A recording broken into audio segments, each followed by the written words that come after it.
নমস্কার। শরৎকুমার মুখোপাধ্যায়ের লেখা বঙ্গভূম। তেমন দিন কবে আসবে গ, যখন গরুর বাহনে চড়ি আকাশে যেতি যেতি মা লক্ষ্মী শুধাবেন, ওদিকে ওটা কি দেশ গ?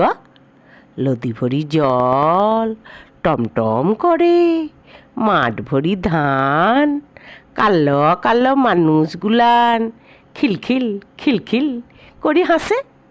অন্তর্যামী নারায়ণ মিটি মিটি হাসবেন, শুধাবেন, তোমার মনে এলাই? কতবার এইছে এইদিকে, তোমার মনে এলাই? কত পূজা লিছ?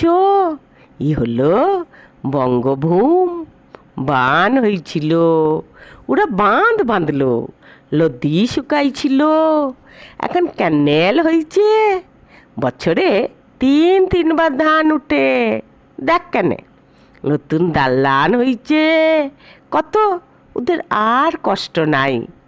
বিকালে সোনার পাড়া লহর, ওই শুন, টিক টিক টিক টিক করি শব্দ ওঠে। বল দিনি, ও কিসের শব্দ? কি জানি। মা লক্ষ্মী উবাক হয়ে তাকান।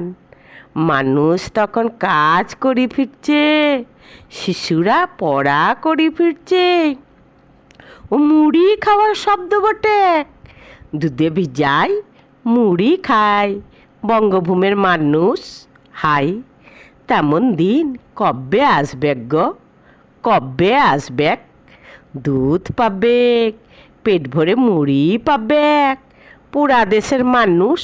তেমন দিন কবে আসবে গ, কবে আসবে, কবে আসবে? নমস্কার।